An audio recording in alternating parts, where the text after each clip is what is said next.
welcome to Gen X News Now.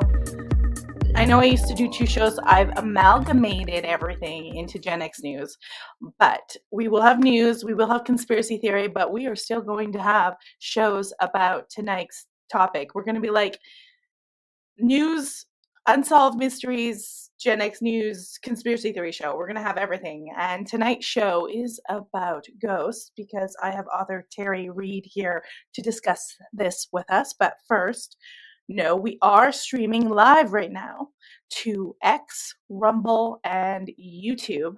And if you guys could please subscribe on the Rumble channel, it is pretty new. We got a lot of subscribers on the YouTube, but YouTube is always censoring, and I get more views on Rumble, and it's new with very little subscribers than I ever do with like 1,800 subscribers on YouTube. They've totally throttled me. I just don't trust them. So go to Gen X on Rumble and subscribe there. And of course, we have the audio podcast platforms that I get together after the show. I edit this up, put a little shorter intro, and get it up there. You can also download it on iTunes, on Stitcher, on Spotify, all those platforms, and rate us 5 stars so you can help that way. Remember, subscribe, share the content, support all my guests. If you love what you hear, go get their books, go to their websites, all of that stuff. And of course, rate us 5 stars on the podcast. It helps the show grow. And of course, follow me on X. I'm there all the time. Okay, so on to the topic of the show, ghosts. If you know me, you know my entire life. It's the whole basis of my life has been ghosts, I swear to God, in a very positive way. I've grown up with ghosts. I grew up in a haunted house, so I archived a lot. That's why my former show was Ghostly Archives, and I'd done a lot of this, but I kind of branched out into Gen X News. But so that is why I always like when a guest comes on and says, hey, I want to talk about ghosts. I'm like, I'm there. We're talking about ghosts. So tonight I have Terri Reid. She's an author of the Mary O'Reilly Paranormal Mysteries. I believe she has like almost 20 books to that, and it's quite fascinating. We'll get into that. She uploaded her first book, Loose Ends, as an independent author in August of 2010. By the end of 2013, Loose Ends had sold over 200,000 copies, and this year she celebrated the 13th anniversary of Loose Ends. In addition to the Mary O'Reilly series, she's written several other series, including The Willoughby Witches, The Blackwood Files, The Order of Brigid's Cross, The Legend of the Horseman, and A Sheer Disaster of Mysteries.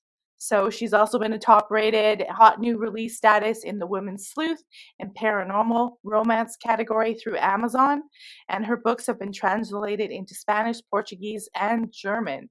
So I'm not going to go, we're going to get into this more. Of course, I want you to visit her website. I'm going to keep showing you her website throughout the show, but I don't want to keep waiting anymore. We'll bring Terri in and she can tell us the rest. Welcome to the show, Terri. Hi, thanks, Melissa. It's great to be here. Oh, I'm so glad you came on because, like I was saying on the intro, ghosts are my thing. I grew up in a haunted house. I lived in a, I know you talk about a lot of Irish stuff in like a background. I grew up in a city in a province in Canada. I'm actually originally Canadian. That was like Irish immigrants. My grandfather's family, they're Irish. That's part of the folklore. It's ghosts and everything seemed to be haunted. So I love that you've come on to talk about your ghost books. So let's hear a little bit of background about you and why ghosts for you. My background is, Heinz 57, but when we do the DNA, the majority is Irish. And growing up, that's what you talk about. You tell ghost stories from Mary Worth. Well, and I grew up in Chicago. So you have Resurrection Mary, but you have all of those other fables in Chicago. And it just, we would sit around and tell ghost stories. But we also, we lived in some places.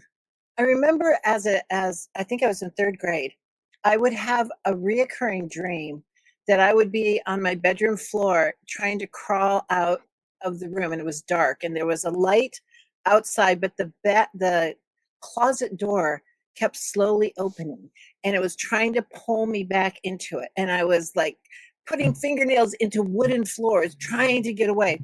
And I dreamt that over and over and over again. It wasn't until I was an adult that my older sister told me that the apartment that we had rented, uh, the person before us had hung himself in the closet of my bedroom. And so I That's think spooky. it really, so I have had, my mom used to say that when we lived in North Carolina, my dad was a Marine, so we moved around a lot. And Mhm. we lived in this little house in North Carolina. And she said when I was a toddler, I would sit in my high chair, look past her when she was feeding me in the kitchen into this dark mudroom, and I'd say, "Look, man." And she would think that I was like messing with her mind. But now I think, no, kids see stuff. And I think I probably saw a ghost. So I think that I've had ghostly experiences all of my life. But then when we moved here to Freeport, Illinois, and I was a freelance writer, and I started. So as a freelancer, you have to pitch stories to the editor. And coming from Chicago, I figured there's got to be a Resurrection Mary kind of in Freeport. And so I said, can I do the Halloween feature? Because that would have made me a lot of money. And he said, there are no ghosts in Freeport. And I said, okay, if I can You're bring like, you oh ghosts, yeah. yeah, exactly. Challenge accepted, right? And I thought, if I can bring you ghosts, and so I was the weird mom that at the grocery store, as the checker was, ringing me up, I'd say, so, Hmm. do you know any ghost stories? And what I started to find is that it wasn't a Resurrection Mary kind of fable story. These people started telling me stories about the ghosts that they lived with, the things that they had encountered. And so the first year I had a 4-page spread in the Journal Standard, our local paper, on the ghost stories of Freeport. And then the next year, to make it easier on myself, I had the local librarian basically have me as an event. And I went in and I told people I would tell them my ghost stories that I collected if they would share their ghost stories.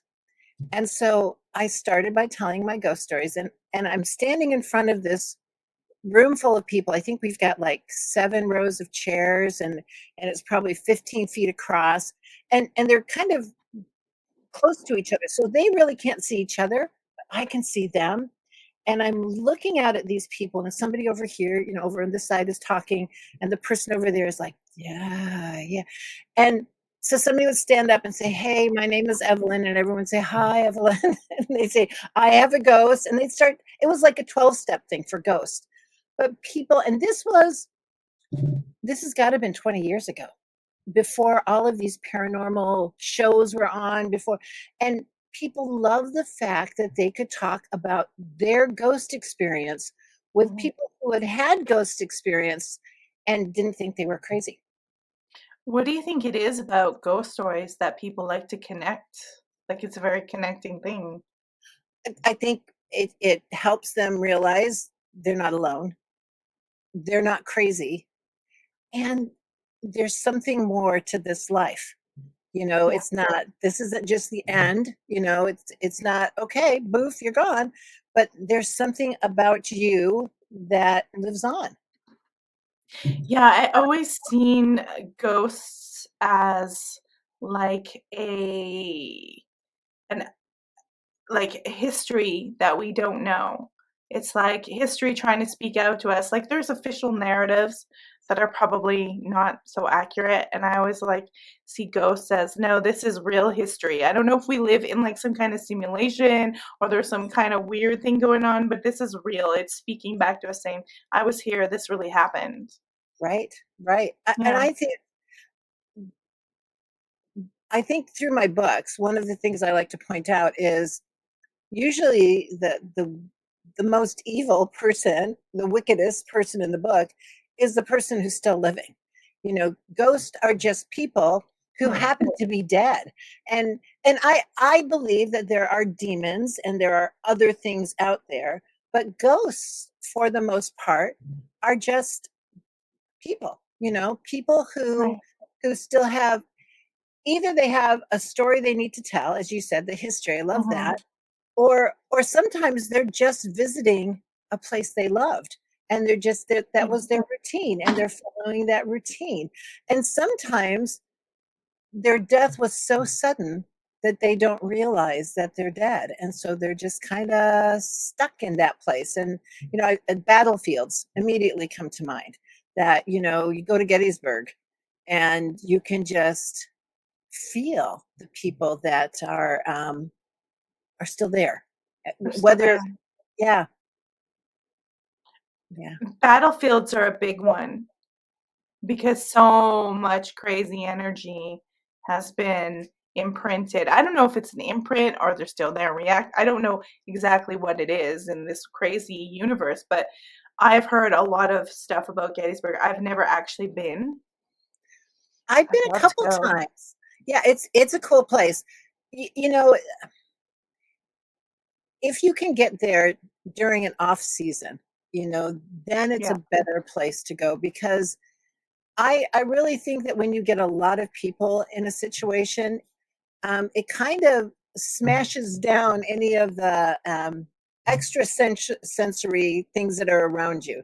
Too many people Hmm. walking on that same thing, too many, it doesn't come through. But we've gone like at the end of October, where it's kind of cool and crisp outside, and Right. we've got Gettysburg then, and you can really, well, you can feel the sorrow. I mean, that is abundant, just because these poor, sometimes boys, they were Yeah. just doing what they thought was right, but sometimes it's cousins killing cousins. I mean, it was a Yeah. sad time, and you can feel that sadness there. Yeah, I've had that same experience, like, if I've gone on, like, ghost hunts where we paid to go, and there'll be certain people in the group that are I don't wanna call them obnoxious, like, we had one girl who was caught like, there was just a whole bunch of people, and one girl was like, "You wanna talk to me, don't you? You lo" like, she was just all about herself, and it was really disruptive, and we were trying to sit there, and everybody was like and there was just much energy, like you said, there was just too much going on, and I even though I enjoyed it, I still felt like, "God, I wish some people would just be quiet or go away." And the Like, I ghosts are just probably laughing at you're her. not No, gonna yeah, well, if they're even there at the right, time, right. and she was like, "Do you" and she was like, almost like, "Do you want me to spell you and to send you back to the Netherlands? Because I have that power." Like, exactly like I just said it, Uh, and me and my husband were like, "What?" yeah. Like, "What's wrong with you?" But it's totally true, like, some people I don't know, I agree, like, there's if it's too noisy, it's hard to hear because it's a different energy that's probably not as strong, it's sort of a little faded. Mhm. There's so many now paranormal shows, and one of the ones I loved that I don't think is on anymore was Kindred Spirits, and I Mm, loved it because they really respected the people they were trying to communicate with. There wasn't, any screaming or yelling or somebody saying, touch me."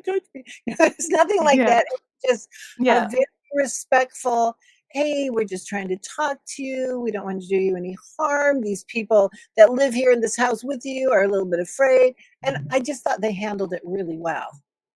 Yeah, it's interesting to see, like, I actually one of the worst I hate I think is it Ghost Adventures? Oh, I'm sorry, hate is a strong word. It's a strong word. I dislike it.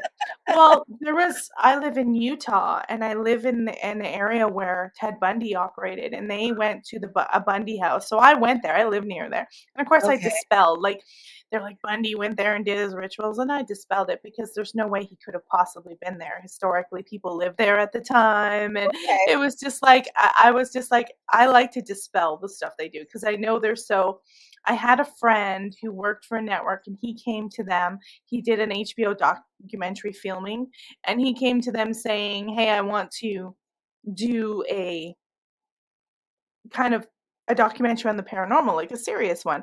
And they said, "Well, you won't get any money unless you can make a ghost appear." And he was like, "What?" So that tells you a lot. That's right. They have to make something happen. So I was like, "Oh yeah, right." So anyways, off of that, we got a little off track of that. So you have this in your background. You've always been able to experience ghosts even when you're little. And so did you always write about ghosts, or was that something like, did you develop a writing career and then you were like, oh, I'm going to go back to ghosts? Like, how did that all come in together? So I did a lot of freelance. I did technical Mhm. writing. I did writing for newspapers, feature writing, and things like that. And I always worked on this novel in the background. And so I have to tell you the story behind the main character, Mary O'Reilly. Mhm. My sister's name is Mary, and my sister and her now ex-husband were buying houses in Ohio. And I have to say, and I hope I'm not hurting anybody's feelings, but Ohio's a spooky state. You know, they have Mothman, they have a lot of stuff going on in Ohio. So, anyway, they were flipping houses in Ohio. They were buying these not really bad houses, but they were totally remodeling them and selling them. And so her husband was out of town. She had 3 kids at the time. She worked full time, and it was like, I'm thinking she worked till 2 o'clock in the morning, um, peeling parquet floor off the ground, off the floor, you know, by hand with Mhm. like a chisel kind of thing. Exhausting work. So she finally dragged herself to bed like at 2 o'clock in the morning, and she said she fell asleep and she felt like somebody was watching her. So she woke up, turned around in her bed, and she said there was a Civil War soldier standing next to her bed. And the Civil War had gone right through her area. And he was standing next to her bed, and he had his head in his hands. So he had been decapitated. And he was standing there holding, you know, his head, and there were bullet holes in his uniform, and they were oozing blood. And he was just standing next to her bed like that. And she looked at him and she said, I am too tired for this nonsense tonight. She might have used other words. I am too tired for this nonsense today. You need to leave right now. And this headless thing kind of stopped and shrugged and left. And I thought only my sister would do something like that. It was like, cut the crap, guys. We're not doing this tonight. And I which think I would have screamed. I know I would have, yes. And I thought about that and I thought, how cool is that? How cool would it be to have a character who would say something like that to a ghost? Who would say, "You know what? I'm too busy for this right now." And then what would cause a character, what would be the circumstances in order for a character to have an attitude like that? And if Mhm, that mhm. character now always saw ghosts, always communicated with ghosts. So it's not like a big shock. It's like every day that character could do that. So that's what started the whole Mary O'Reilly idea. And so Mary is the second novel. The first novel I wrote, and I'm going to go back this year, I think, and rewrite because it was put out there and it didn't it needed refining, you know, after now 14 years of doing this, you know, you can look back and think, Mhm. yeah, so, but it was called The Ghost of New Orleans. And it was a story basically about a hurricane coming in to Louisiana and so many people dying because of it.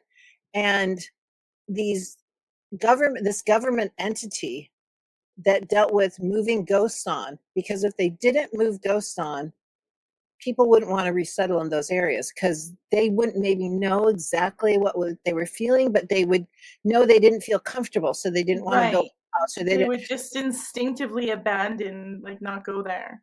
Exactly. So they sent in this group. Uh, well, I think it was the Paranormal Research something something. I think PRCD. I'll have to look it up. But so that was my very first book, and I actually sent it out to an agent. And the very first scene is this woman who is a psychic who can see ghosts, and she comes upon this little boy, and he's a ghost, and he had been pulled out to sea, you know, when and he had Mhm. been playing, and he climbed up a tree, but it wasn't tall enough, and so she is trying to explain to him that he needs to move on, and he wants to say goodbye to his mom. And so she goes and gets the mom. And the mom at first says, "You're a kook. You're lying to me. How could you do this to me?" And then he feels something tugging on her sweater. and she realizes it's her son. And that's kind of the intro to this story. And I sent it to an agent, and the agent sent it back. She had a 3-year-old son, and she said it was too emotional for her to read. And I thought, well, Oh. isn't that a good thing? But she didn't want to Mhm. represent me. And so I just kind of stuck that way in a folder, and I thought, oh, I can't do this. And then I started writing Mary O'Reilly. Wow. So I've had that experience watching a movie about I can't remember what it's called, but they eventually there's all these sounds and their son went missing, and I think they find the dead body in the basement at the uh, end of the movie. I know it was really crazy, and my son was about 2.5 at the time, and I turned it off. I was crying. I wouldn't even. I was supposed to go away out of town for a couple of days and leave my son with my now ex-husband, and I wouldn't go because I was yeah, like, well, if my son goes missing in a base, like I can understand it, but I mean, like yeah, I get that emotion when you're like a right, new mom. right, I totally right. understand. I remember, I can't.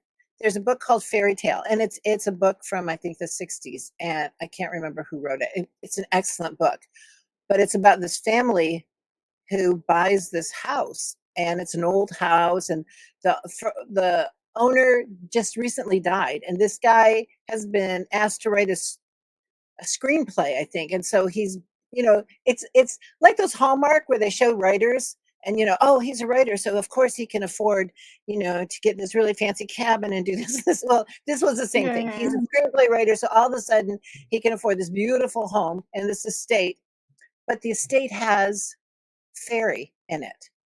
And Oh. they're not nice. They're not Tinkerbells. They're not nice. And there's one scene, he has twin boys who are like 4 or 5, and this thing is crawling up the side of the house to get to the boys. I had to I had My boys were that age. I had to stop. I couldn't Uh-huh.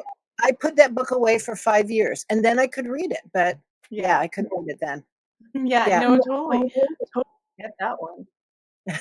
So, yeah, and that's the thing. Ghost stories can be super emotional and invoking people's fears, I guess. You best And you found that out?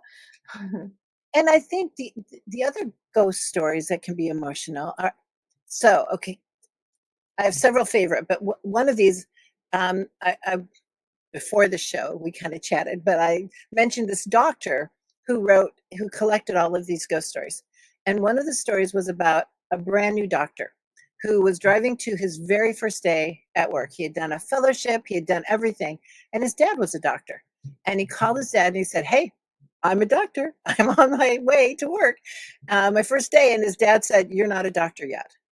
And he was kind of miffed. Here he had gone to school, he'd done everything, and he was on to work. Mhm. So he kept driving down the road, and then he saw this little boy on the corner of the street, and the boy waved him down and pointed. And down that side street, there was a bus that had careened into a tree and had crashed. And so he parked his car and he went running there, and he was able to get into the back of the bus, and emergency personnel came, and he started triaging these little people and moving them out and moving them out, and finally he got to the very front of the bus where the worst had happened, and there was a little boy lying on the floor, and he knelt forward, and he felt for a pulse, and there was none. The little boy had died.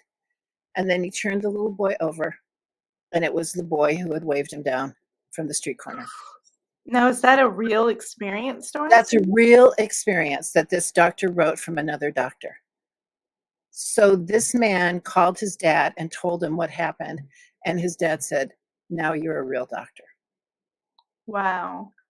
So, And yeah. that really stories like that, and because we were talking about NDEs and stuff and experiences and how doctors will tell each other those stories. Stories like that are what point to, and I think what people like about this topic is that there's something beyond this materialistic sort of culture that we've built up that thinks they have the answers medically. There's something else going on. Right, If right. a clinical person who's a doctor had that experience, I mean, Mhm. that would totally shift how you see the world, or at least make you question what you know. Well, or reinforce what you've always hoped, Mhm. yeah, I Yeah. think so. Do you know about, is it, I always say it wrong, Cokeville? is it Cokeville, Wyoming? That's right on the Wyoming-Utah border, or is it Um, Colville? I'm not It's sure what one of it is. it's one of If those if my husband is listening, type it out if you know, because he's been in Utah all his life. He might okay, know. I'm not sure. so there's a little town right on the Wyoming, Utah border, and in the 60s or the 70s, somewhere in there, this man came and he was nuts, and he created a bomb, and he built it in like a pressure cooker, and it had a detonation that was spring loaded. So if somebody pulled him, it would explode. And he went into a grammar school. And this was before Columbine, before people really started worrying about schools and security and Mhm, stuff. mhm. And this man got into the school and he basically moved all of the children in this small school into one classroom. And he had them sitting on the floor. And this guy was nuts. He thought that he could be resurrected. And the more people he brought with him when he died, the greater his resurrection. And so he was there in this classroom holding, oh, thank you. It's Colville. That's my husband. Thank you. So Thank you. so he basically, and he had his wife with him, and so they had this circle where he sat on a desk with his bomb, and the kids were beyond the circle, and he kept them there and he kept them there, and you could see he was getting more and more agitated. Well, finally, I think he had to go to the bathroom, so he left his wife with the bomb, and she was a little bit ditzy, probably a lot ditzy. And anyway, the bomb went off in the classroom, and he came in, and I don't think he was caught in it, but basically, oh, thank you. It's not quite on the border, but close enough. Okay. And so anyway, the protagonist in this show is this man who was a deputy, a sheriff's deputy, and his kids were in the school, and he was out of town. He was in Utah getting something, and so he's hearing this, and he's rushing back to try to save his family, his kids, and he had lost his faith, and so he starts interviewing these kids. None of the kids died. None of the teachers died. Some were injured. Wow. Nobody died. And for some reason, the bomb, instead of exploding out like it was supposed to, went straight up. So he starts interviewing all these kids independently in their homes. And they start talking about these people in white who had entered the room and had told them where to sit and had told them what to do. And then the people in white formed a circle around the bomb. And when the bomb went off, it couldn't go through the people in white. It went straight up. And so this deputy, he doesn't believe this stuff. He goes to the bomb expert, this forensic expert, and he said, I could not tell you why the bomb went straight up. It shouldn't have. It should have, the shrapnel should have been all around that room. He said, but that makes sense. It had to be a barrier that caused it to go straight up. And then the kids, people are saying, who are these people in white? So the kids start slowly looking through photo albums, and there are pictures of their grandmother who died before they were born, their great aunt. They all recognize one of the people in the picture, one of the people in white who had helped them that day. And it's a true story. And Reader's Digest did like a 30th anniversary story, and all of these now adults do not deny that happened to them. I And wonder why it's a usual story. It's not that I don't believe it. It's just, but you'll see that like there'll be that where people report that being protected, and then there'll be other scenarios where it's like kaboom and it happens. Like it's almost like it's written to happen that way. It's interesting. I think that's it's interesting because it's the book I'm working on now deals with that question. Why do good things happen to why do bad things happen to good people? And it's the overall answer is, well, we don't know, but sometimes Okay, it's Cokeville. Correction. It's Cokeville. There's a Coleville in Utah and a Cokeville in Wyoming. Okay. All right. Well, good. Thanks for doing the research. But I think sometimes there is a reason. Sometimes somebody we love dies of cancer so that their son grows up to be a great doctor and discovers cures for cancer. Sometimes those things happen, but sometimes bad people make bad decisions, and we're just at the wrong place at the wrong time. Yeah. So yeah, I wish I knew the answer to that one. Yeah, I don't know the answer. I always thought, well, just maybe that was how their life was written to go. I don't know. And But maybe, yeah. it's interesting when you have children describe that, and the physical reality matches their description, but the physical reality is like it couldn't have happened unless Right. That's right. something Yeah. was there. That's really fascinating. Now, I wanted to ask you about Resurrection Mary. Have you ever been by there or seen anything even remotely like a sort of hitchhiking female ghost? I have not, but growing up, so there's a radio station in Chicago called WGN, and it was owned by the Tribune Company. So WGN stands for World's Greatest Newspaper. And so growing up in Chicago, and WGN's an AM radio station, so you know how old I am. And every Halloween, I used to listen to AM. okay, oh In the good, 80s. okay, yay. Yeah. Yeah.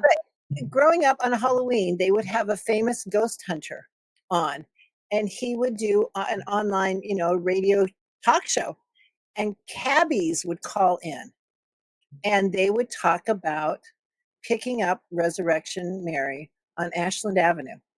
Picked up this girl. It Mhm. was really cold, and he said, and Resurrection. I've driven past Resurrection Cemetery. It's long. It's Archer Avenue, not Ashland. It's Archer Avenue, and it is Mhm. probably a mile long. And they pick her up at one side, but by the time they get to the other end, there's nobody in the cab anymore. And I've heard police officers talk about doing the same thing, picking her up and having her disappear. So, but personally, have not seen Resurrection Mary. But I believe it's an entity that does that. I first saw it on Unsolved Mysteries, and Mhm. it scared me, and I was like, "Oh my god." I was like teenager, and my imagination started to go, but I was like, I hope I never see a hitch. I hope I never driving and I like think I run over something that's a ghost, because I could never leave. I would think I hit somebody real. Like, it would terrify me. I probably couldn't drive. I was like, I hope that never happens to me. And you know what? I think that people that don't want to see ghosts won't see ghosts unless they need to. I mean, unless it's like something urgent. Mhm. But I think people who close, which is why kids see ghosts, because they haven't Yeah. closed their minds to it. They're like, oh, hey, look, there's a ghost. It's not like, So oh, that can't be there because I don't believe in that. They just they're there. They believe it. So And that's the thing when they present, like, a lot of these skeptics on some, they put a documentary and they'll have people tell the story, and then, the format is they present a skeptic, and some of these skeptics, I'm like, I can see why, just in their energy and the way they talk, I'm like, I can see exactly why you've never seen a ghost. if I was a ghost, I wouldn't want to visit you. Yeah. Can I tell you my Yeah, favorite ghost story? absolutely. Thank you. I used to tell, and I guess I'm going to again this year. I used to tell ghost stories at our local historical society for the Halloween event. And so they'd put me in this one room schoolhouse that was on the property, and I would share ghost stories, but I would make other people share their stories with me. And so this grandmotherly woman stands up and she says that she has just finished visiting her daughter, son-in-law, and grandkids in Pennsylvania. And they have a really old house. And on the East Coast, you can get really, really old houses because they've Mhm, been there a lot longer than Midwest or out West. So mhm. um, she said they finished dinner and then they moved to the living room, which is just adjacent to the dining room. And from her chair, she could still see, out of the corner of her eye into the dining room. And they were just visiting. And then she noticed out of the corner of her eye, this young man dressed in period clothing floating across the room, and he disappeared into the wall. And she said the surprise must have shown on her face because her 4-year-old grandson came over to her, took her hand, and patted it gently and said, "Don't worry, Grandma. That's just the attic people." Oh, so confirmation or what? Right? Right? I'm not going up to I'm the attic. assuming that little one saw them all the time. Yes, up in the attic. Yeah. See, that's why people don't like attics. You And know, you're like, "I'm in my yeah, attic." it's funny. I was my son Andrew, who actually lives in Salt Lake. He Nice. he was up here for a while. He was using this as a bedroom when he was a teenager, and he was. So I'm going to tell a story on Andrew. Um, so he was breaking up with a girlfriend over the phone, and but he was FaceTime, so he didn't text her. So he's leaning back, and it's not in the corner, which is one of the reasons mine faces a corner. It was just facing the open attic, and he's talking to her and going through the reasons, and she says, "Who's up there with you?" And he said, "Nobody." And she said, "No, no, no. I just saw a shadow go right past you." And he said, "Nobody. I got to get off the phone now." So he went back downstairs. But and we've seen things. Wow. Yeah, our house is haunted. We've had lots of experiences here, and which is, going back to the Goofy Ghost Adventures. I've told my kids, we have lived in this house for 30 some years, and we've probably had maybe 30-ish experiences. Uh, my son is listening, and he just gave me permission. So after the fact, phew. But we've had, 30 some really good paranormal experiences here. But I said, when you look at that, that's an experience or two a year. And these Yeah. ghost hunters come into a house where they have 24, maybe 48 hours, and Mhm. ghosts don't do that. They don't work on command. And so you can try as much as you can, but you might not get anything to respond to you. And so, Mhm. especially if you yell at them and say, "Touch me, touch me." I mean, I just thought Yeah. that one. Every time I've had a paranormal experience, it was when I least expected it. Right, I mean, and I right. can, like, contribute and share a experience I had recently when I was working in Terri, if you're interested. Yes, yes, yes. So, I was, before I moved to the States, I've been here for about a year and a half.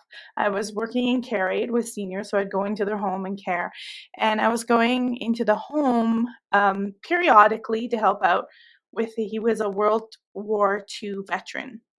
He was Mm, very famous. He was a pilot. He basically shot down Nazis in, I don't know, South Africa. He was very famous, very awarded, and he was 102 years old. And his wife was 97. And so I'd go in there and help out. And of course, he passed away during that time, but his mhm. wife was still alive, so I would go every once in a while. She wasn't a regular, but every once in a while I would go and spend the night overnight with her to help her out because her son was there, but he wanted to sleep, so I'd get up with her in the night and make sure she went to the bathroom. And I'd been there a couple times, and she was lonely, she was upset, and because she'd been married to him for like 70 years, like Right. forever, forever. And she was a veteran as well from the war. And so one night she went to bed and I'd been up. I'd actually been texting my husband who was here in Utah. And I was getting ready to move. Actually, I was like planning it and everything. And I went to go lay down on the couch. It was late. And I was sitting there and I hadn't drifted off to sleep yet. I was about to. And all of a sudden, out of nowhere, I heard this like a radio, like almost like an intercom, like Okay. people chattering, like almost like airplanes communicating, and I was like, "What the heck?" I was like, "Ba ba ba da ba ba ba ba ba ba ba ba," and I'm laying on the couch and I'm like thinking, "Do they have a police scanner in here? Like, what's going on?" And I can hear all this like ba ba ba ba ba ba ba ba ba ba ba, and I go to get up to go see what it is, and it stops right away. As soon as I get up on the couch, it stops dead. And I'm looking around and I look everywhere. I investigate the whole house and there was nothing. There's no radio. And I asked them the next time I was there, like, "Do you guys have a radio or this?" She's like, like, we built this house in the 70s. I'm like 100 years old. I don't have any. this technology. But I sat there and thought about it, and it sounded like radio command, like weird and So not modern. It was really bizarre, and it spooked me out at first. But then I was like, okay, well, I don't know. And but she would always tell me, "Oh, my husband doesn't believe in stuff like that. He's just like, well, I'm going and I'm going and I'm moving on." And I'm like, okay. I'm like, I'm not gonna tell her what I heard that night. It was bizarre. It was right. strange, and I was listening to it for a good 20 seconds. And as soon as I got up to go investigate, it just faded away and stopped. It was like gone. That It is was so great. very strange. It was That is very so great. strange. Yeah. And that was in 2022. Okay, Yeah, so recently, 2022. that's Very cool. recently. And before that, I don't know. I've gone into people's house with palliative care. Some people it was, good, and some people it was I couldn't wait to get out of the house. It was Yeah. not pleasant. But that was an interesting experience because I certainly wasn't expecting a phenomenal experience. I was working, and I Right. was just like, "Woo, now I have a work experience to tell." And I don't have experiences all the time. Like the place I lived in, maybe it was built in the 60s or 70s. Like there was nothing, anything. So that was interesting. And he was, like I said, 102, very celebrated Canadian pilot that basically fought Nazis. Neat, neat. It was I interesting. I had because the community knows me, my poor children had to grow up having the scary mom, so the community knows what I do. And a couple of years ago, I had actually gone into the bank to, um, I think I was getting a college checking account for Andrew. And and so I was in the bank, and the vice president of the bank comes out, and she's getting ready to retire. So you kind of get her age. And she said, Terry, I got to talk to you. You got to come to my office. So I went in and sat down, and she said, I need to tell you what just happened. And I said, sure. And she said, my dad just passed away. And I said, I'm so sorry. And she said, well, no, that's not the story. Her dad was in his 90s, and Right. they had hospice care, and they're taking care of them, but the hospice didn't spend the night. And so her mom was worried that the dad would pass away in the night and she would be there all alone. So she asked her grown up daughter to come and just spend the night, because they knew his time was close. So she slept in her old bedroom. I mean, these are people that, stayed in the same community in the same house. And so, Mhm, mhm. here she's probably in her 60s and they still have her bedroom. So she's in her old bedroom, and the door's open into the hallway. And her dad is in the next bedroom with his door open in case he needs to call out, she can hear him. And mom's on the other side of the house sleeping in the regular bedroom. And she said she wakes up in the middle of the night and looks out into the hallway. And there in the hallway is her grandmother, who passed away years ago. And her grandmother came from Italy, immigrated from Italy to the United States. And she said, my grandmother is standing outside my dad's door, yelling at him in her broken Italian, saying, and I'm not going to do this well. It's like, Joey, why are you not coming? We waited for you. Joey, come on, Papa's there. And she's going on and on telling him all of these people are waiting for him, and he's taking just too long to die. And she's just listening to her grandmother yelling at her dad, telling him to, get his stuff together and move on. And then she said she fell back asleep. And that's interesting because I hear that a lot after these paranormal experiences where you think, I'm running out of the house. These people just fall back asleep. And when she Yeah. woke up the next morning, her dad was gone. But she I knew that her grandmother had come to take him to with. to take them with, and it's almost like you fall I wonder if you fall asleep because the perception to hear that you're almost in a state of mind where you can't actually be. I know they'll say, "Well, that you're hallucinating, you're imagining it." I'm like, "No, it's you're really relaxed so you can perceive it." Yes. Well, and she said, Terry, why would I dream that my grandmother came to yell at my dad because he wasn't dying fast enough? And she knew it really was her grandmother who had come and just and and basically brought her father home. Basically said, and doesn't that make sense that when we're graduating from this life to the next, that the people that would help us do that are the people who loved us, and brought us Yes. up. So yeah, I love that. But it reminded me of your story. It's just like, yeah, those are the people. My husband suggested that my story was a time slip. It could very well be, It could but be. it wasn't like I saw him or Yeah, anything like that. I just started to hearing radio commands. yeah. And That's there should be no reason why I would hear that. And I was in work mode, so I wasn't even in like I wasn't like, "Hey, let's do an interview." I was like, "Okay, we gotta get up here. We gotta do this." I right, was thinking work wise, right. and I was more relaxed because I laid down on the couch and I was like, "Hey, like, Mhm. don't fall asleep. You have to be here all night." But and I wasn't asleep, and I was just really more relaxed, I guess, because it was nighttime than I normally would be if I had Right. a day shift. So that might explain it. That's interesting that these things happen. And it's a wartime. I mean, he was a wartime vet. And I went through the house like with his son afterwards. And I mean, this house was like a museum to like the 50. Like there was a freezer from the 50s that still worked in there. Oh, Like how I was cool. just like in my glory with all the like 70s stuff they had too. I was like, oh my gosh, this place is a museum. Nice. Really Yeah, nice. it was great. It was great, and I actually am like honored I got to meet him before he passed away because he was pretty famous in Canada anyways, we'll put it that way. Well, Yeah. and you know, one of the places that I did not like hanging around in our historical society museum was in the basement. They had all of the veterans, things people had donated from the veterans who had served in all of the wars.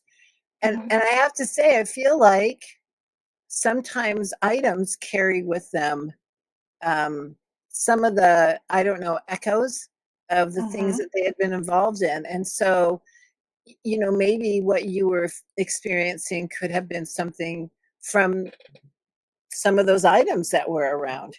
Yeah, well, I mean, the house was filled with a lot of his paintings that he had done. Hmm. A lot of, there was a whole room it was probably his office. It was just decked out Yeah. in his military stuff and everything like that from when he was younger. And you could like the energy. It has a little bit of a stale energy though because it's so old and it's from a time period. It's really interesting. And I got that we went into a county courthouse and did a ghost hunting thing, and it's where they tried Ted Bundy Oh, for, okay. kidnapping here. They hadn't got him yet, but the actual courtroom where they tried him, I didn't pick up Ted Bundy. It's just like a Right. stale feeling because 'cause they're like the energy is like, now we just it's city council stuff, so it's Hmm. kinda got this dull energy, so it's like, I don't know, I guess it depends what you're doing every day from day to day, from time to time, if you've got somebody who there's chaos all the time, like a battlefield Right. nonstop, then it's gonna be a little bit different. Hmm. And the But energy yeah. you attract. So I had often when I'm up here in the attic writing ghost stories, and I'm the only one home, I do freak myself out. I do say, yeah, I need to go because I've had some attic experiences. And one of my favorite experiences was I often get up at midnight because I have a story idea. And I'm thinking it was 8 years ago. I got up at midnight, came upstairs to the attic. And at that time, I had a Bernese mountain dog, and his name was Riley. And Bernese mountain dogs are like St. Bernards, that kind of Mhm. size of dog. And Riley would come up, he'd follow me everywhere. So he had a couch up here, and he laid on the couch while I wrote. And it was probably about 4:30 in the morning, and I'm typing away on my story. And I notice Riley's couch is like directly in front of me between my two computer monitors. And Riley lifts his head up and he looks over at the staircase, the attic staircase, and he wags his tail.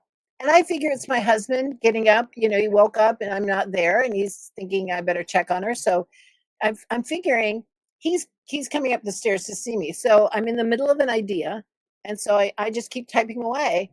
And then out of the corner of my eye, I see this giant man standing on my staircase. And he's like a linebacker. And my husband's like 5'10", 5'11". Not this guy's, 6'3", 6'4".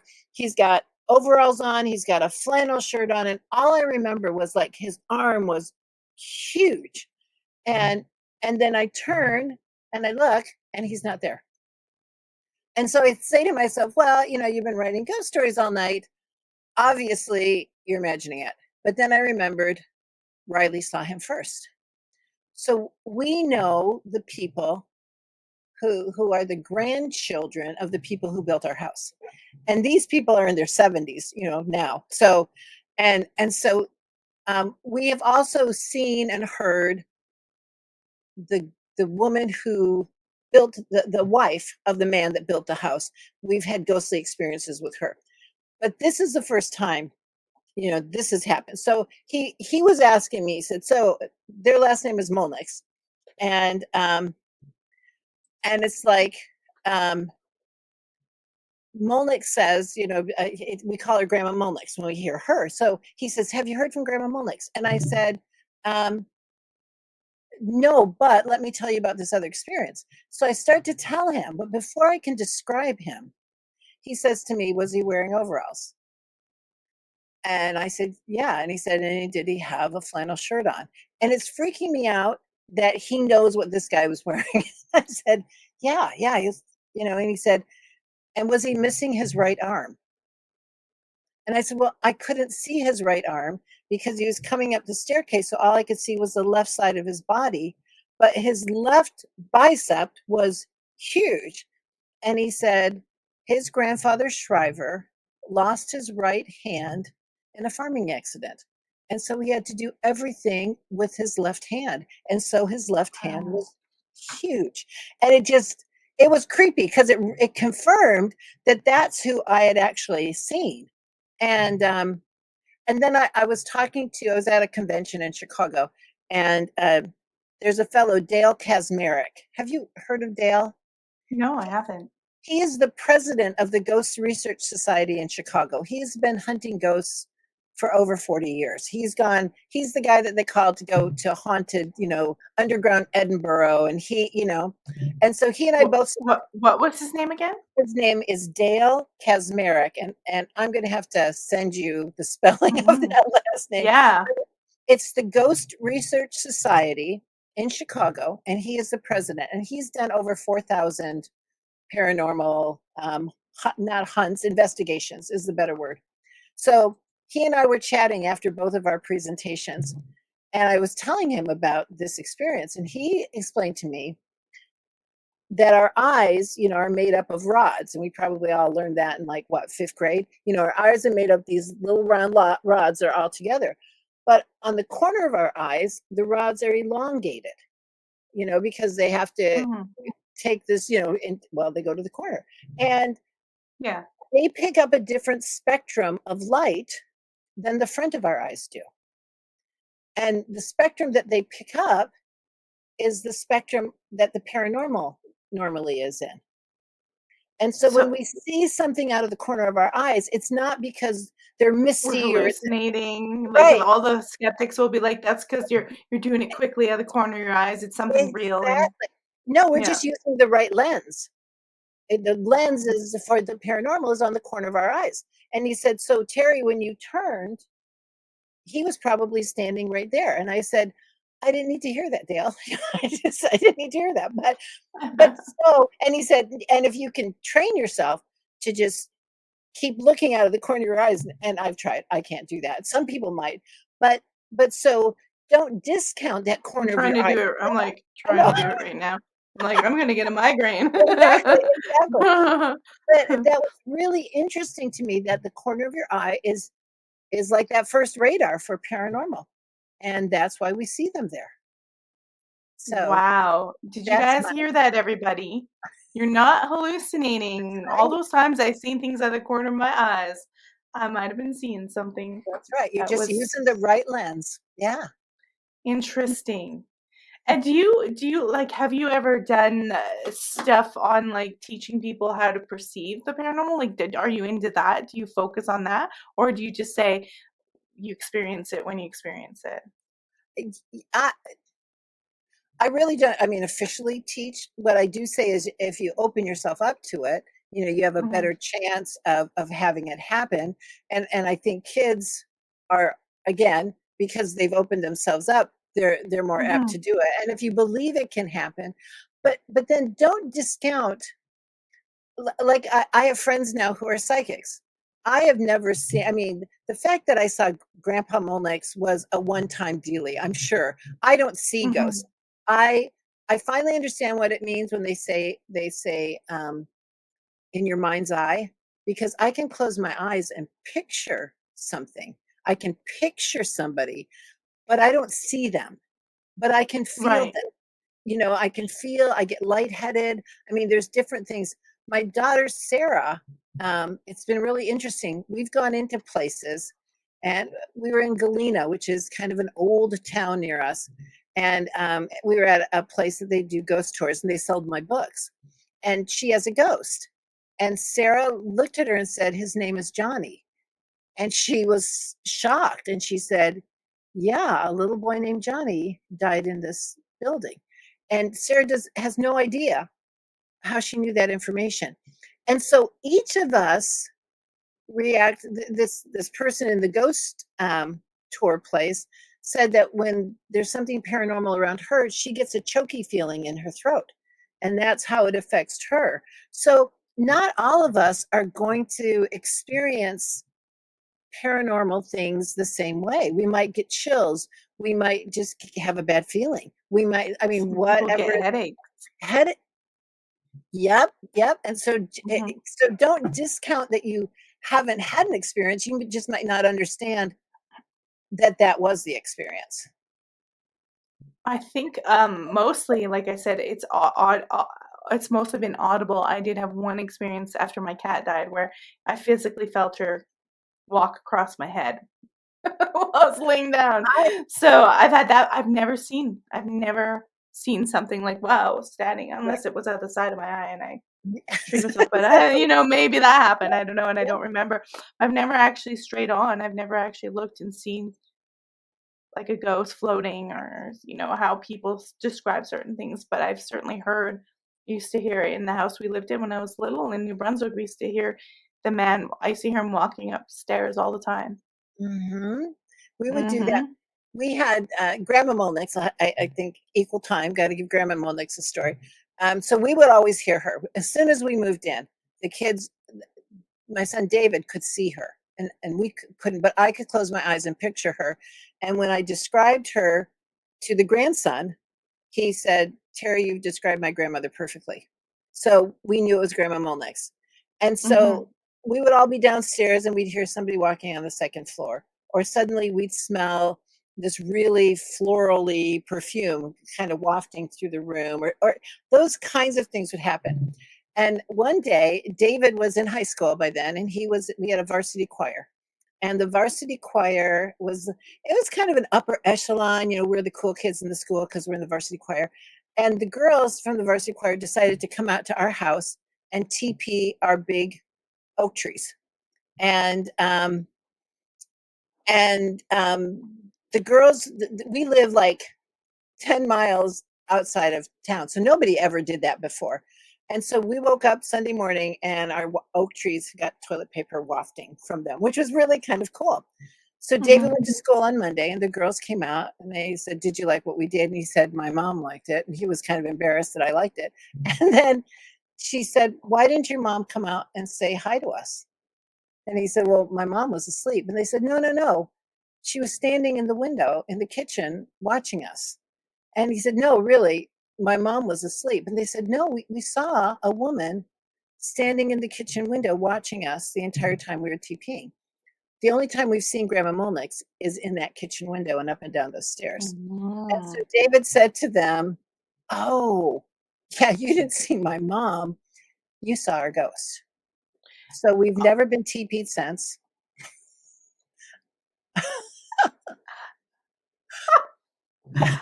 They're like, Grandma Molnix is watching us. We Yep. better not mess with the house. And I think, you wonder why ghosts were here. I think Grandma Molnix and Grandpa Molnix watch over our house. I mean, I think the fact that Riley looked at him and wagged his tail, Riley's seen him walk through the house and look at things at night. The fact that Grandma Molnix was watching those girls. And my daughter Sarah had some experiences when she was home alone and the FedEx guy knocked on the door and left something on the porch. And she waited till he left, and she was going to the door, and she heard a man's voice saying, "Who's at the door?" And she said, "Oh, it's just a FedEx guy." And she opened the door and she stopped and she realized she was home alone. And, and she said, then she sat on the front porch for a while because she didn't want to go back into the house. And then I've she realized, actually yeah, had I something similar like that happen here, where and really, my husband heard it over the phone. Something knocked on the door, the dog even barked or so. I can't remember it now, but there was no one, nothing anywhere. It was yeah, weird. yeah. But that's what it's like guardian angel ghosts. And I'm okay with that. I'm okay with Guardian guardian angels. if it's a guardian angel, that's good. Yeah. So, before we wrap up, like, we've talked about mostly guardian ghosts. What about demons? What about negative things? Are those something totally different that you don't like to even cover? Or, I, like, I do you have, like, something like, 'cause they've gotta be different. I think they are. I think for me, well, okay, I've had one experience that was really dark, and it was actually in Salt Lake City. I was doing a book signing at Barnes and Noble in the mall that has like an old fashioned train depot at the very Oh, front of yeah. it, Yeah, and yeah. you walk through it, and it's got the Art Deco floor, and then you go into the mall, and it's an outdoor mall, and so Okay. I was in the Barnes and Noble doing a book signing, and then I asked the person, "Where's the closest bathroom?" Because it was like a 3-hour book signing, and I'm of that certain age that's an important thing. And he said the fastest way is just to go back into the train depot, and there's bathrooms there. So Sarah and I, my daughter Sarah and I, went and we walked into the ladies' room, and immediately were hit by this terrible feeling. It was literally that fight or flight feeling. You just knew something was awful. And Sarah started talking she said, "Mom, do you?" And I said, "Don't talk about it. Just go to the bathroom. Don't talk about it." And so we quickly went to the bathroom, got out of there, and I said, "It's like somebody died in that room." And so when we got to our hotel room that night, I looked it up, and some paranormal group in Salt Lake had a picture of a shadow creature poking its head out of one of the stalls in that ladies' room. And so I What don't what building was this again? it's the depot itself. So it's Wow. yeah, And is that, like, downtown area? yes, it is downtown. Okay, I know exactly where you're talking about. Okay. And it was a dark experience. And so, I've written a couple books that I've shared ghost stories with. And it's funny, I wrote with another woman who's had ghost experiences too and collects ghost stories. And she and I combined and wrote this. It's called Ghosts, Graves, and Groves because all of my books have trees on them. So anyway, both of us independently wrote a chapter about what you shouldn't do. And I feel strongly like I wouldn't touch a Ouija board, you know, because and Dale Kesmerick said that on his, when people ask him to do an investigation, he actually has a part where he asks people if they've done seances or had Ouija boards or anything like that. And if they have, he won't take the case. He says, because you don't know what they've invited in. And so I do believe that there's other entities. I don't know. I mean, I do believe that there's things out there that never had bodies, that were never human, that that aren't really Yep, happy with humanity, and and are aren't. very parasitical. Yes. Yes, and Mhm. would like nothing better than to make us miserable. And so I have had. No, it wasn't Trolley Square. It's on the other side of town. But thank you. That was your husband. Um, but the I have written about some demons in some of my books, and but I really don't like to dwell on it because I don't want to give them any Yeah. more PR than they already have. Yeah, you don't wanna give them too much energy, totally understand. I Yeah. like the guardian angels and the beam of light kind of Yes. people who are protecting us. Those are better. Yes. Yes. And Absolutely. who are our friends. Again, if we had like 6 hours, nursing home stories where the husband visits the wife and she's still in the nursing home and he's passed on. And the nurses can see how the air changes uh, outside the door, and they go and talk to the woman, and she says, "Oh yeah, my husband just left." I mean, those kinds of stories that give us that, go again, ghosts are people too, and that Mhm. humanity and the knowledge that there's more. And not only is there more, but we get to experience with people we love. There's more. So Right, that, and that oh, oh, this is true because my husband's gone on certain things, and we always find bathrooms can be a little strange. is it because of the water? Well, yeah, Maybe, there's that too. maybe. But is it the Uh, water element maybe, or is it just, maybe. yeah, I don't know, especially older bathrooms. We've been in yeah, a couple places where we walk in the bathroom and we feel like something weird's happened in the bathroom. Maybe weird secret things happen in bathrooms that we're not maybe, aware of because maybe. they're like, let's take it over here into the bathroom. I My don't my know. Yeah, my sister, worked at the University of Illinois, down in Champaign-Urbana, Illinois, and on one of the in the engineering college, and in one of the bathrooms she walked into, it was a Saturday, nobody was at the school. She walked into the bathroom, and for a second, she saw a woman hanging herself in the bathroom, and then the woman disappeared. And so, The yeah. Rio Grande. Is that what it is? It could be. I just Mm, know if you go through the depot area and then there's big concrete steps and you go down those concrete steps, to the right is a Barnes and Noble. interesting. I'm gonna have to track it down. Yeah, Not let that I me know wanna when not you find them. not that I wanna So, know or unless it's their experience, but I'm not really worried because 'cause I've had certain negative things show up in my house, and I've just gone, "Hey, get out." And it good for, left. yes, good for You've you. got And to. You can't be afraid of it because that's what it wants. yes, yep, yeah, you do. You Just like and your sister and the headless ghost. although I wouldn't be, I but would've I would've screamed first. yes, yes. Well, and I had a family come in that time that I told the ghost stories at the library. I had a family come and talk to me, and they had a ghost in their house. They were just a normal blue collar family, and they were explaining it was the husband, wife, and two kids. And they said every single day she comes up the stairs and she walks, they go to bed and they hear her walking the stairs, and she stops at each of the bedrooms, but she goes into the daughter's bedroom, and then she kind of strokes the daughter's hair. She said she can feel something cold touching her head. And so then I said to them, you know, you can go in to your daughter's room and you can say, "You're scaring us. You probably don't realize you're doing this. This is Mhm. probably your house, but you can't do this anymore."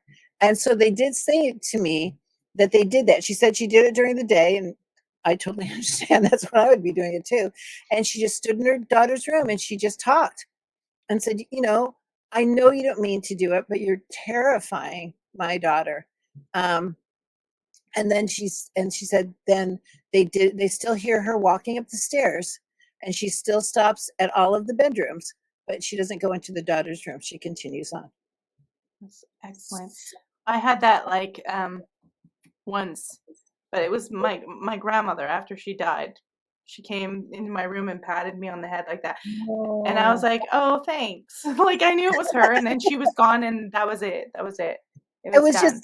it was Yeah. love. Yeah, I I didn't love feel that. bad about that because I could feel it, and I knew exactly who it was. Yes. Yeah, that's great. Yeah, It's like so cats jumping up on your bed after they've passed. It's like, "Oh, yeah, I exactly, that's what recognize that." happened. Yeah, It's a totally yeah, different than if you're a child and some weird thing's coming in your room. that's right. And Okay. yeah, Yeah, yeah, a it's little nothing different. coming through the TV at you. Yeah, those are not the things we're talking about. So, do you have if you could go anywhere just before we wrap this up, and then we'll talk about your weekly blog that you do. Is Okay. there one place in the world that you would like to go that's reputedly haunted and experience and write about it or be there? I would I've never been to Ireland, and I know I've got Irish roots, and I've talked to so many people who've gone there and said, when even though they've never been there before, it's like going home. And Mhm. I found out through, genealogy, well, and I don't know how true it is, but potentially my great, great, great, great, great, great, great, a bazillion times back was actually Mhm. buried in the Hill of Tara, which is the hill where the ancient Irish kings were buried. And so I'd love to go back and feel if there's that connection. And I'd love to walk on roads that Roman chariots went down. I mean, I would love to, Mhm. go into castles and just feel, just kind of, and that's what I do. I absorb the feelings. I would love to be Mhm. able to do that. Yeah. That would be I have been to England and I went to the city of Bath where the Roman baths were. oh, You can't yes. actually go and walk the bath, but you're pretty close and you're around it, and that was pretty amazing. I bet. I bet Yeah, that would be yeah, it was pretty amazing. that's Um, yeah, I'd recommend it. Anyone so who's going to England to go check out Bath. It's very touristy, but still, it's hard to pick up because there's lots of people. That's the only yeah. problem. See, that's and Yeah, so that's go the only problem. yeah, go during the non-touristy time if there is one. Yeah, or more northern England, you're Oh, gonna find places that are not commercial that might yeah, have little remnants in different places in Hadrian Wall, and you'll find stuff very northern. cool. Yes. Totally, 100%. All right, so we've done a lot of ghost story talking. I want to let people know where they can get your books, and you write weekly, like they can engage with your website. I do a Freaky Friday every Friday at terrireid.com. And Freaky Friday can be anything from Black Eyed Kids to Bigfoot to doppelgangers. I mean, whatever catches my fancy and I do some research on. So they're just short little blog entries. And it's learning new things about all of the interesting things in the world around us. I guess that's it. We don't know what we don't know, and Right, that's why, when people say, "Oh, there's no such," I think, how do you know? yeah. We don't know. And so, yeah, so check out that. And all of my books are available through Amazon.com. And you can just type in Terry Reid and it'll give you my author page because I've got like 40 some books. And so, yeah, and start Amazing. with if you're interested in loose ends, it's only 99 cents or on Kindle Unlimited, and start with that one because that's the first book in the series. And it's amazing that you're like, we're about knowledge and knowing things because we talked before the show. And my friend who came back from had NDE, she says one of the reasons we're here is for knowledge, is to absorb things and discover things and information and love and being good to other people. Mhm. But knowledge is one of those things where Right. maybe we're absorbing knowledge for the creative force of the universe. I And love that. so I'm so glad that we can do that and you're doing that with your blog and your books, and I want to thank you so much for coming on the show. Thank you. This was so much fun. I know Thank you you'll for have the to come question. back. I would We'll have love to to do do a that. Halloween thing or something. Oh, wouldn't that be fun? Yeah, just those All more right. good stories. Great. All right. Well, thank you so much. I'm Thank going you. to put you out there. You don't have to hang around if you don't want to, and I'm just going to tie up the show, but thank you so much for coming on. Thank And you. guys, make sure you go to terryreid.com. Okay, guys, that was great. And I told my story that I don't know if I've told it before, the one about the World War II veteran that I took care of and his wife. I mean, they were amazing. It was an amazing experience to even get to care for them, let alone have a paranormal experience that I wasn't even counting on. All right, guys. So remember, I think we're doing a tinfoil hat Friday. She does a Freaky Friday. I do a tinfoil hat Friday on this podcast. I think we're going to be talking about what we're revisiting Jim Jones. It's a little dark, a little crazy, but we're going to talk about some culty things because I used to run a podcast on cults, and I've got a few people coming on that I know of. Well, I'm organizing it. It's been a hectic week for Emily. I don't know if she's going to be here on tinfoil hat Friday. Hopefully, she will. But if not, we'll find some other people. But it's going to be 10 p.m. Eastern because I have to work all day. Them's the breaks. 10 p.m. Eastern on Friday. And remember, visit the website. Of course, guys, subscribe, share, follow, rate the audio podcast 5 stars. It really helps the show grow. And go to the website, genxnewsx.com. And I will see you guys Friday. And take care. We're going to wrap up this stream.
signals from outer space.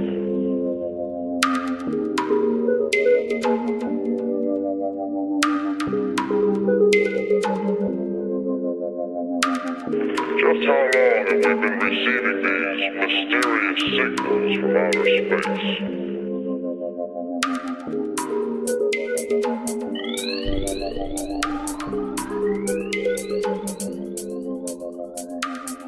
Just how long have we been receiving these mysterious signals from outer space?